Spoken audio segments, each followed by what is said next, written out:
ભારતનો પ્રમાણ સમય કઈ રેખાંશ પરથી પસાર થાય છે? શું કહે છે? ભારતનો પ્રમાણ સમય કઈ રેખાંશ પરથી પસાર થાય છે? જો આ ભારતની પ્રમાણ સમયની રેખા છે. કઈ રેખા છે? પ્રમાણ સમયની રેખા. અને તે કયા રેખાંશ પરથી? સીધી રેખાને શું કહેવાય? કાલ્પનિક સીધી રેખાને શું કહેવાય? રેખાંશ.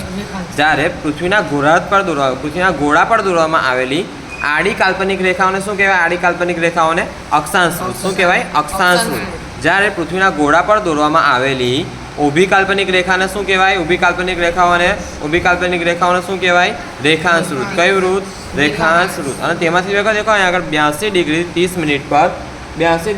મિનિટ પર ભારતમાં પ્રમાણ સમય રેખા પસાર થાય છે. શું છે? 82 ડિગ્રી 82 ડિગ્રી 30 મિનિટ્સ. ભારતનું ક્ષેત્રફળ કેટલું છે? તો 32.8 લાખ ચોરસ કિલોમીટર. આ આખું છે ને, આ ભારતનો આખો એરિયા. હા, તે આખો એરિયા ભારતનું ક્ષેત્રફળ થાય. બરાબર, આખું આ બધું અંદર ઘેરાયેલું છે. તે અંદર જે વસ્તુ હોય ને, અંદર જે વસ્તુ આ ઘેરાયેલી હોય તેને ક્ષેત્રફળ કહેવાય. શું કહેવાય? ક્ષેત્રફળ. આ યલો છે તે ક્ષેત્રફળ છે. બરાબર, ભારતનું. જ્યારે આ સાઈડ પર છે, હા, તે આખી બોર્ડર કહેવાય, સીમા કહેવાય. શું કહેવાય? સીમા કહેવાય. શું કહેવાય? સીમા કહેવાય. જો આ ક્ષેત્રફળના પરિમિતિનો તમને પરિમિતિ ક્ષેત્રફળનો કોન્સેપ્ટ તમને ક્લિયર કરી લઉં. જો આ અંદર, જેમ કે વિચારો કે મારે અંદર અત્યારે આ બગીચા જેવું છે કંઈક. બગીચામાં અહીંયા આગળ ગેટ કરી દો. આ ગેટ ખુલ્લો છે અહીંયા આગળથી. બરાબર, તો આ બગીચામાં મતલબ અહીંયા આગળથી મેં કશું અંદર વાવવાનું છે, છોડ ને બધું વાવવાનું છે. બરાબર, છોડવા છે, ઘાસ ફૂસ છે, ફૂલો છે, બધું વાવવાનું છે. બરાબર, તો આપણે અહીં વાવી દીધું. તો આ વાવીએ તો ક્યાં વાવીએ? અંદર વાવીએ ને. હા, તો અંદર અહીં ધારો કે મેં અંદર બધી જગ્યાએ અહીં આટલામાં વાવેતર કર્યું છે, તો અહીં માટે મારે ક્ષેત્રફળ શોધવું પડે. શું શોધવું પડે? ક્ષેત્રફળ. ને અંદર જેટલી પણ આ ઘેરાયેલી જગ્યા છે ને આ પેનથી, તેને શું કહેવાય? ક્ષેત્રફળ. શું કહેવાય? ક્ષેત્રફળ. શું કહેવાય? ક્ષેત્રફળ. શું કહેવાય? ક્ષેત્રફળ. અને આ હદ છે, આ બાઉન્ડ્રી દેખાય છે તમને? આ હદ બાઉન્ડ્રી દેખાય છે, તો હદની પરિસીમાને શું કહેવાય? પરિમિતિ. હદની પરિસીમાને શું કહેવાય? પરિમિતિ કહેવાય. શું કહેવાય? પરિમિતિ કહેવાય. આ હદની પરિસીમાને પરિમિતિ કહેવાય. જો અંદર જે પણ વસ્તુ રોકાયેલ છે તેને શું કહેવાય? ક્ષેત્રફળ. શું કહેવાય? ક્ષેત્રફળ. મતલબ કે ભારતનું ક્ષેત્રફળ કેટલું છે? તો કે 32.8 લાખ ચોરસ કિલોમીટર. કેટલું છે? 32.8 લાખ ચોરસ કિલોમીટર. કયા દેશો વિસ્તારમાં ભારતથી મોટા છે? તો કયા દેશો વિસ્તારમાં ભારતથી મોટા છે? તો એની માટે એક ટ્રીક છે. જો તમને ટ્રીક આપું.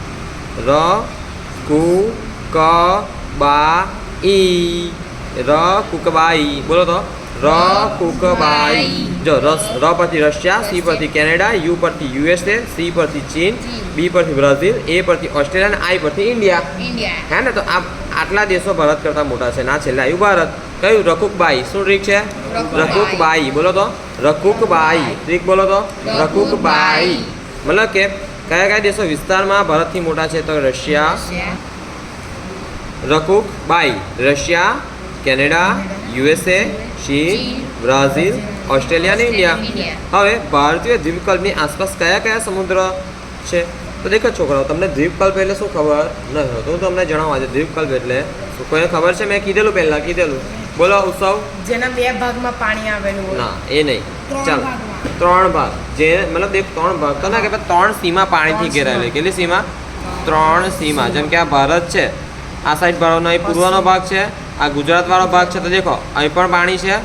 હા, અહીં આટલા પશ્ચિમ ભાગમાં પાણી છે, દક્ષિણ ભાગમાં પાણી છે, અહીં આટલામાં શ્રીલંકા આવેલું છે. બરાબર, નહીં પૂર્વ ભાગમાં પણ પાણી છે. મતલબ ઉત્તર ભાગે પાણી હોય તો તે આખો દ્વીપ થઈ જાય. ચારે બાજુ પાણીથી ઘેરાયેલ પ્રદેશને દ્વીપ કહેવાય. શું કહેવાય? દ્વીપ.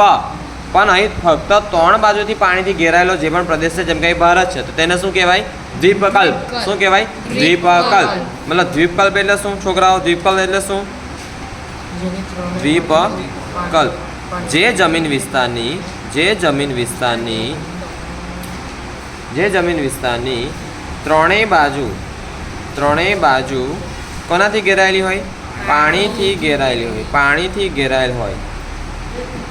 ઘેરાયેલ હોય તો તેને શું કહેવાય? દ્વીપકલ્પ કહેવાય. શું કહેવાય? દ્વીપકલ્પ કહેવાય. ઓકે, આ વસ્તુ તમારે આવે છે ભણવામાં. હા, ચોપડીનું છે, બાહ્ય કશું નથી. ભારત કયા ગોળાર્ધમાં આવેલો દેશ છે? આ રહી ગયું. ભારતીય દ્વીપકલ્પની ભારતની દ્વીપકલ્પની આસપાસ કયા સમુદ્રો છે? તો દેખો, પૂર્વમાં બંગાળની ખાડી, દક્ષિણે હિન્દ મહાસાગર અને પશ્ચિમમાં શું છે? અરબ સાગર. પૂર્વમાં બંગાળની ખાડી છે, દક્ષિણમાં હિન્દ મહાસાગર છે, પશ્ચિમમાં અરબ સાગર છે. ભારત કયા ગોળાર્ધમાં આવેલો દેશ છે? તો ચાલો એ પણ આપણે ફાઇન્ડ કરીએ. જો છોકરાઓ, અહીંયા આગળથી 0 ડિગ્રી પૂરું થાય. આ 0 ડિગ્રી છે ને? 0 ડિગ્રી. આ 0 ડિગ્રી રેખાંશ વૃત્ત. અહીં હવે આ છે 0 ડિગ્રી અક્ષાંશ વૃત્ત, તેને વિષુવવૃત્ત તરીકે ઓળખાય છે. આ 0 ડિગ્રી રેખાંશ વૃત્ત. તો અહીંથી દેખો છોકરાઓ, અહીંથી દેખો પૃથ્વીને એમ કરીને દેખો ને, તો એક જમણી બાજુ, એક ડાબી બાજુ, એક જમણી બાજુ, એક ડાબી બાજુ, આ જમણી બાજુ, આ ડાબી બાજુ, અને કહેવાય પૂર્વ. અને શું કહેવાય? આખો પૂર્વનો ભાગ. કયો ભાગ? પૂર્વનો. આ પશ્ચિમનો ભાગ. જ્યારે આપણે દેખો અહીંથી આ એક ઉત્તર, એક દક્ષિણ, એક ઉત્તર, એક દક્ષિણ, એક ઉત્તર, એક દક્ષિણ, આ 0 ડિગ્રી છે ને, તેને વિષુવવૃત્ત તરીકે ઓળખવામાં આવે છે. 6ઠા ધોરણથી ભણવામાં આવે છે. ઉત્તરને કહેવાય ઉત્તરનો ભાગ, ને આયરો દક્ષિણનો ભાગ. તેમ ભારત ક્યાં આવેલું છે? દેખો, તો ભારત દેખો, અહીંથી આપણે પૂર્વમાં દેખાય ને અહીંથી આપણે ઉત્તરમાં. તો ભારત ઉત્તર અને પૂર્વ. શું બકા? ઉત્તર અને પૂર્વ ગોળાર્ધમાં આવેલો દેશ છે. ભારત શામાં આવેલો છે? ઉત્તર અને પૂર્વ ગોળાર્ધમાં આવેલો દેશ છે. હવે ભારતનું સ્થાન ટૂંકમાં જણાવો. તો ભારતનું સ્થાન દક્ષિણ એશિયાની, કયું એશિયા? દક્ષિણ એશિયાની મધ્યમાં હિન્દ મહાસાગરના શીર્ષસ્થ કેન્દ્રીય સ્થાને આવેલો છે. જો ભારત દક્ષિણ એશિયા, જેમ કે આખું એશિયા છે, તો એશિયાનો કયો ભાગ થયો? દક્ષિણ. એશિયાનો કયો ભાગ થયો? દક્ષિણ. અને આ હિન્દ મહાસાગર, તો આટલું છે ને, આટલું હિન્દ મહાસાગર છે. આટલું શું છે? હિન્દ મહાસાગર. તો હિન્દ મહાસાગરની ક્યાં બકા? શીર્ષસ્થ એટલે માથાવાળા ભાગ, મતલબ છે ને એના ઉપરના ભાગે, ટોચવાળા ભાગે, હે ને? દક્ષિણમાં એવું પર્વત નથી બરાબર, ખાલી આ જગ્યાનું નામ છે બરાબર. અરે સમુદ્રનું નામ છે હિન્દ મહાસાગર. એના શીર્ષસ્થ ભાગે શું? ભારત આવેલું છે અને દક્ષિણ એશિયામાં આવેલું છે. મતલબ કે ભારતનું સ્થાન ટૂંકમાં શું છે કે ભારત દક્ષિણ એશિયાની મધ્યમાં હિન્દ મહાસાગરના શીર્ષસ્થ કેન્દ્રીય સ્થાને આવેલો છે. હવે કયા દેશોની સાથે સમુદ્ર માર્ગો દ્વારા ભારતનો સંબંધ પ્રાચીન એટલે જૂના કાળથી રહ્યો છે? કયો માર્ગ છે? સમુદ્ર માર્ગ. કયો માર્ગ છે? સમુદ્ર માર્ગ. હવે દેખો છોકરાઓ, કયા દેશોનો સંબંધ? તો પહેલાં આફ્રિકા. તો આફ્રિકા છે ને, આખો ખંડ છે. અમારી બતાવેલું છે સમુદ્ર માર્ગ. હવે અહીં વ્યાપાર બતાવેલો છે બરાબર છોકરાઓ. દેખો અહીં, જેમ કે અહીંથી આટલો ભાગ છે ને, પૂર્વ આફ્રિકાનો થયો. કેમ નહીં પૂર્વ આફ્રિકા? હું તમને સમજાવું. આ આફ્રિકા ખંડ છે ને, અહીં આટલામાં છે સાઉથ આફ્રિકા આવેલું છે. ખબર ને? દક્ષિણ આફ્રિકાની ટીમ આવે છે, ખતરનાક ખેલાડીઓ બહુ બધા છે ને. આપણે T20 વર્લ્ડ કપ કોની સામે રમાયો તો? સાઉથ આફ્રિકા છે ને. ડેવિડ મિલર છે, ક્લાસન છે. પહેલાં તો બહુ હેવી ખેલાડી હતા. AB de Villiers ને ઘણા બધા હતા. ડેલ સ્ટેન જબરજસ્ત બોલર હતો. અત્યારે દેખો, તો આ સાઉથ આફ્રિકા છે. હવે સાઉથ આફ્રિકાનો કયા ખંડમાં આવેલું? તો કે આફ્રિકા ખંડમાં આવેલું. કયા ખંડમાં આવેલું છે? આફ્રિકા. આનું નામ છે મોઝામ્બિક દેશ. તો આ આફ્રિકાનો આટલો ભાગ થયો પૂર્વનો ભાગ. આટલો ભાગ પૂર્વનો ભાગ થયો ને, આ પશ્ચિમ, આ ઉત્તર ને આ દક્ષિણ. તો આ પૂર્વનો ભાગ થયો. તો ભારતનો અહીં પૂર્વના આફ્રિકા સાથે વેપાર રહેવાનો છે. પૂર્વ આફ્રિકા સાથે વેપાર રહેવાનો છે ને. પછી આ દેખો એશિયામાં દેખો, એશિયામાં ઉત્તર, દક્ષિણ, પૂર્વ, પશ્ચિમ. ઉત્તર, દક્ષિણ, પૂર્વ, પશ્ચિમ. તો આપણને શું કીધું છે? કયા દેશોની સાથે સમુદ્ર માર્ગો દ્વારા ભારતનો સંબંધ પ્રાચીન કાળથી રહ્યો છે? પશ્ચિમ એશિયા અહીં લખેલું છે. પશ્ચિમ એશિયા મતલબ દેખો છોકરાઓ, અહીંયા આગળથી આ સમુદ્ર માર્ગે જશે ને, અહીંયા આગળથી. હા, તો સમુદ્ર માર્ગે આ પશ્ચિમ એશિયા સાથે વેપાર ચાલશે એનો. અહીંયા આગળ છે સમુદ્ર આવેલો છે, અહીં રાતો સમુદ્ર આવેલો છે, તમને બતાડીશ. હવે આ દેખાય ને, આ જો અહીંથી આપણે સમુદ્ર માર્ગે, અહીં રાતો સમુદ્ર આવેલો બરાબર. તો અહીંથી લઈને અહીં આ પશ્ચિમ એશિયા સાથે વેપાર થશે ને. પછી દક્ષિણ એશિયા સાથે વેપાર થશે. જેમ કે દેખો, આટલો ભાગ દક્ષિણ એશિયાનો છે. તો અહીંથી ભારત અહીંથી સમુદ્ર માર્ગે વેપાર કરી શકશે ને, અહીંયા આગળથી આ દક્ષિણ એશિયાના ભાગે. ઓકે, આ દક્ષિણ એશિયાના ભાગે ઇઝીલી વેપાર કરી શકશે.